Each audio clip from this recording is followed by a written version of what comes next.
بسم اللہ الرحمن الرحیم۔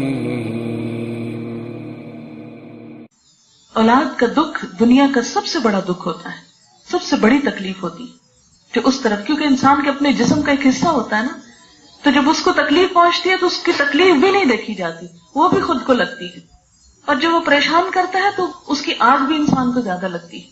اس لیے اللہ تعالیٰ نے ان کا دل ٹھنڈا کر دیا، فبشرناہ بغلام حلیم، اب بچہ دیا اللہ نے۔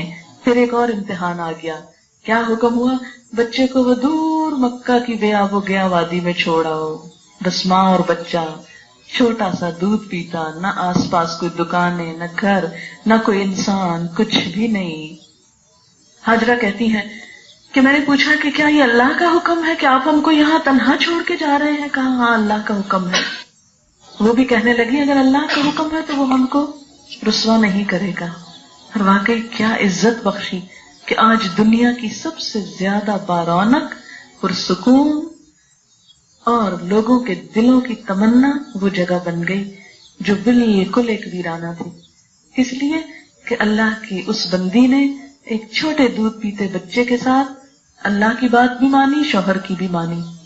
یہ اس بچے اور ماں کی بھی بہت بڑی قربانی اور آزمائش تھی۔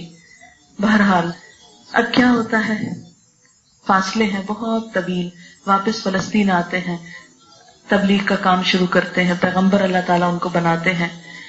پھر جب پلٹ کے جاتے ہیں تو بچہ ٹین ایجر ہو چکا ہوتا ہے، فلما بلغ معه السعی، اب باپ کے ساتھ دوڑ دھوپ کی عمر کو پہنچ گئے، ینگ بیٹا کہ جو باپ کا سہارا بن سکے، ساتھ دے سکے۔ ابراہیم علیہ السلام نے دعا مانگ کے لیا تھا، اور قدرتی بات ہے نا کہ پھر اپنے ہی اولاد کو دیکھ کے انسان کا دل کیسے خوش ہوتا ہے نا کہ اچھا بچے بڑے ہو گئے، اب یہ کچھ کرنے لگے۔ آپ نے دیکھا ہوگا کہ گھر میں بہت سے نوکر بھی ہوں لیکن اگر اپنا بچہ کوئی کام کر کے دیتے تو کیا دل ٹھنڈا ہوتا ہے نا، چھوٹی سی کوئی چیز اٹھا کے لائے، کچھ کرے، ایک قدرتی سی بات ہے۔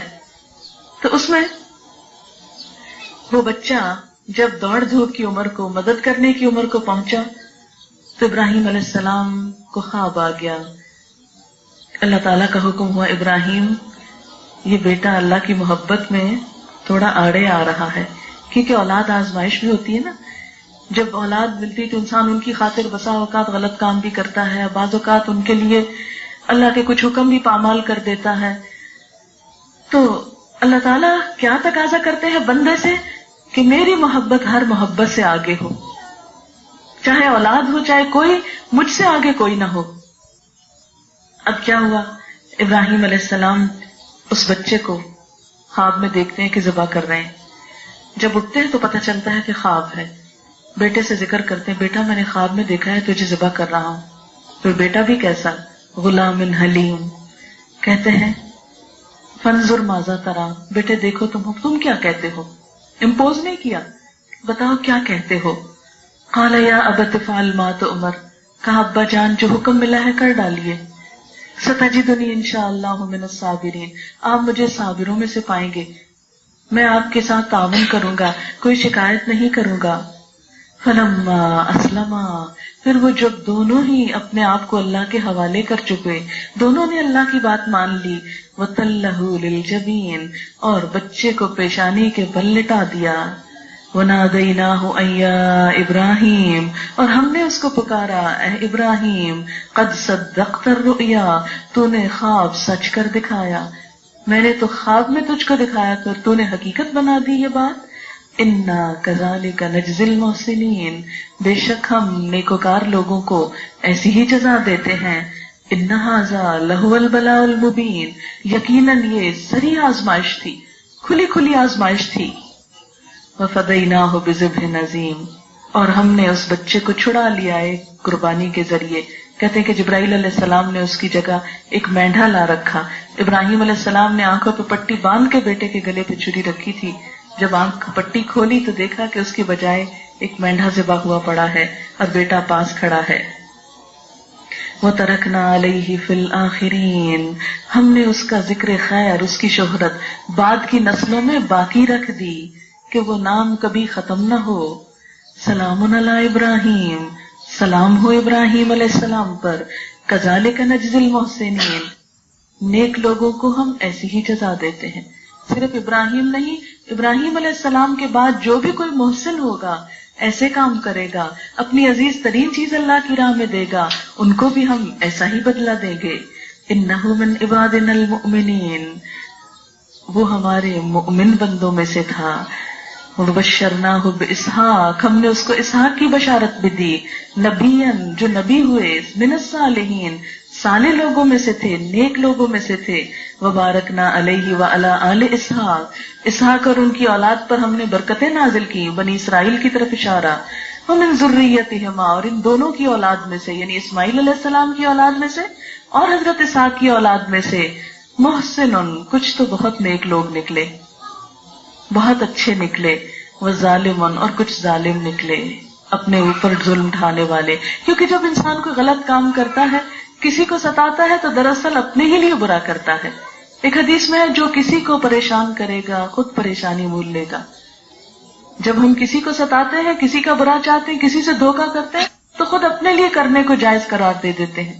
کوئی کسی کو گالی دیتے، اس کا مطلب اس نے اپنے آپ کو پیش کر دیا، لاؤ تم بھی مجھ کو دے دو اب، کیونکہ برا کرنے کا نتیجہ تو برا ہی ہوگا. لیکن اگر انسان ایسے موقع پر تھوڑا سا صبر کر جائے تو دوسرا بھی معاف کر سکتا ہے. لیکن صبر کرنا ہی تو مشکل ہے. صبر میں دراصل انسان اپنے نفس کو قربان کرتا ہے. بکرا ذبح کرنا تو پھر آسان ہو جاتا ہے، لیکن خود کو قربان کرنا یہی اصل چیز ہے. وَمِن ذُرِّيَّتِهِمَا مُحْسِنٌ وَظَالِمٌ لِنَفْسِهِ مُبِينٌ، ان دونوں کی اولاد میں سے کچھ نیک ہیں، کچھ ظالم ہیں، کھلم کھلا طور پر. اس سے کیا پتہ چلتا ہے؟ ہاں کسی نیک شخص کی اولاد ہی کیوں نہ ہو، جب تک خود اچھے کام نہ کرے تو فائدہ نہیں، خواہ اللہ کے دوست کی اولاد ہی کیوں نہ ہو. اور یہاں سے ایک اور بات ہم سب کے لیے یہ پتہ چلتی ہے کہ قربانی محض محبت کا اظہار ہے. جیسے ایک تحفہ محبت کا اظہار ہوتا ہے، عید الاضحیٰ کے موقع پر قربانی اللہ سے محبت کا اظہار ہے. اور ویسے تو ہم عام دنوں میں صدقہ خیرات کرتے ہیں، روپیہ پیسہ خرچ کرتے ہیں، کپڑا دیتے ہیں، کھانا دیتے ہیں اور بہت کچھ دیتے رہتے ہیں. لیکن ایک ریچول کے طور پر سال میں ایک مرتبہ کیا کہا؟ ایک جان ذبح کرو.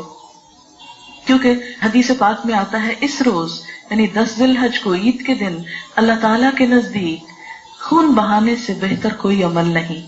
کیونکہ آپ ذبح ہوتے جانور کو دیکھیں، اس وقت سوچے ابراہیم علیہ السلام نے کس دل کے ساتھ بیٹے کو ذبح کیا تھا، تو بالکل دل کے جذبات بدل جاتے ہیں اور بہت دیر تک وہ کیفیت دل پہ باقی رہتی ہے. عام دنوں میں تو بچڑ ذبح کرتے پتہ ہی نہیں چلتا کچھ، لیکن خاص طور پر اس کو اپنے ہاتھ سے کرنا اور سامنے کرنا اور اس کو ایک ریچول کے طور پر عید منانا، اور پھر اس کے اور بھی فائدے بہت ہیں کہ بہت سے لوگ جو سال بھر بیچارے گوشت نہیں کھا سکتے، غریب، ان تک وہ پہنچ سکتا ہے.